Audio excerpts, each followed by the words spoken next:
सशक्त भारत से मैं डॉक्टर R.K. वर्मा। आज चर्चा करते हैं वक्फ एक्ट 1995 की।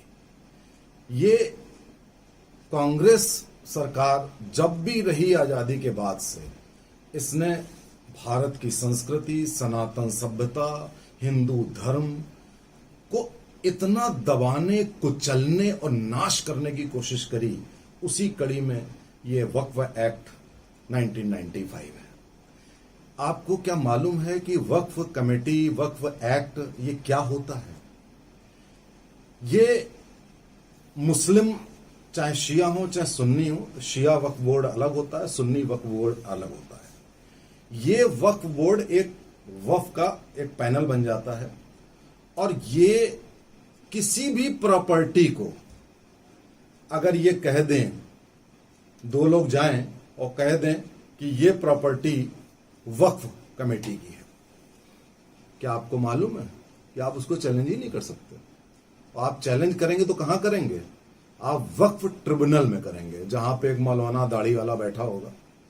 वो कह देगा नहीं साहब, जो कमेटी ने डिसाइड कर दिया, आप जिस मकान में अपने रह रहे हो, जिस प्लॉट में रह रहे हो, वहां दो लोग आए और कहते हैं ये वक्फ की प्रॉपर्टी है, आप कुछ नहीं कर सकते।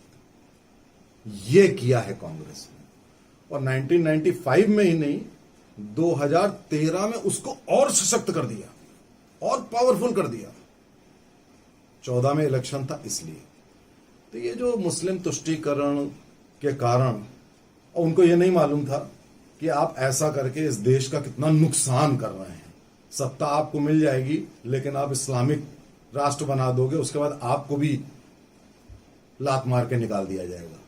लेकिन ऐसा कुछ नहीं सोचा गया और इस तरीके के एक्ट्स बनाए गए। अब ये जो वक्फ एक्ट होता है, इसमें जो प्रॉपर्टी होती है उसका मालिक कौन होता है? आपको मालूम है कौन होता है? उसका मालिक होता है अल्लाह। वैसे तो गॉड जूरिस्टिक बॉडी होता है। जूरिस्टिक बॉडी का मतलब होता है कि मुकदमे होते हैं तो उसमें भगवान या गॉड को एक पार्टी बनाया जा सकता है, लेकिन संविधान में अल्लाह को जूरिस्टिक बॉडी बनाने का प्रावधान नहीं है। उसके बावजूद ये जो सारी वक्फ प्रॉपर्टी है, इसका जो पार्टी है वो अल्लाह है और उनको जूरिस्टिक बॉडी का दर्जा दे दिया गया, जबकि ये प्रावधान नहीं था और इसको किसी भी तरीके से एक्वायर किया जा सकता है। अब मैं आपको बताऊं कि इससे नुकसान क्या क्या हुए। बाकी तो नुकसान हो ही रहे हैं। अभी तमिलनाडु में एक पूरे गांव को वक्फ बोर्ड ने कह दिया कि साहब ये प्रॉपर्टी वक्फ की होगी। अब एक ये जगह है थिरुचंदराई, इस विलेज में, और वहां पर एक मनंडियावली मंदिर है। वो मंदिर कहते हैं 2000 वर्ष पुराना है। वो मंदिर भी वक्फ बोर्ड की प्रॉपर्टी होगी। अब आप देखिए, आपने तो देश का बंटवारा कर दिया, उनको दूसरा देश दे दिया, अब ये देश भी आपका नहीं रहा। आपने पूरा का पूरा गांव वक्फ बोर्ड ने अपने नाम लिख लिया। वो तब पता चला जब एक आदमी को अपनी जमीन बेचनी थी, तो ये पता लगा कि ये तो पूरा गांव वक्फ बोर्ड का हो गया। अब आप देखिए कि ऐसे जाने कितनी जगह हैं, कितने मामले हैं जिसमें जो वक्फ बोर्ड कह देगा वो फाइनल है। ये हो रहा है इस देश में और समय समय पर मांग उठती गई, लेकिन इसको हमेशा जोड़ दिया गया कि अरे भाई माइनॉरिटीज हैं, उनके लिए किया गया है, एनिमी प्रॉपर्टी एक्ट, जाने क्या क्या सब चीज कर दी।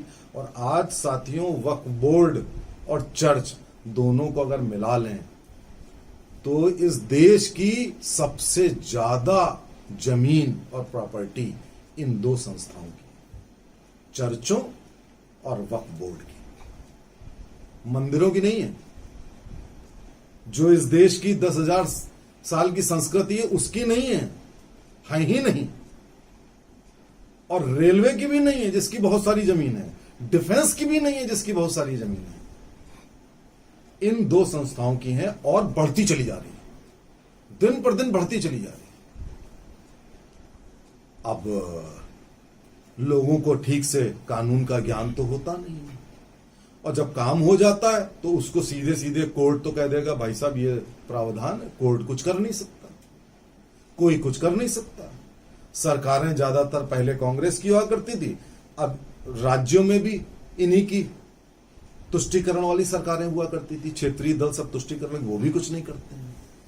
तो जहां जहां ऐसी सरकारें हैं या केंद्र में कांग्रेस की सरकार आ जाए तो वो यही करती है कि इस पूरे देश को वो इस्लामिक मुल्क बनाना चाहती है। वरना वक्फ बोर्ड या वक्फ एक्ट को बनाने के पीछे कोई उद्देश्य ही नहीं। तो साथियों, सबसे पहले जानकारी रखिए कि ये फैक्ट ये है क्या। 2013 में और भी जो छोटी मोटी विषमताएं थी वो भी हटा दी गई वक्फ एक्ट बोर्ड से।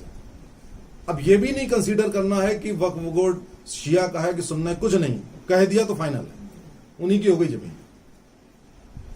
आवाज उठाइए। अगर इसकी आवाज नहीं उठाई तो साथियों, कश्मीर, केरल, बंगाल ये तो आपके हाथ से लगभग चला ही गया था।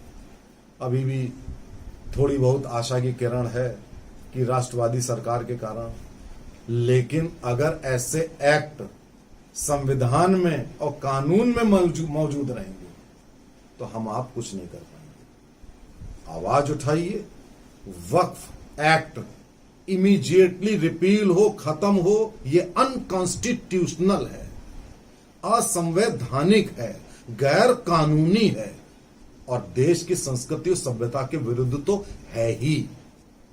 आवाज उठाइए। जय हिंद।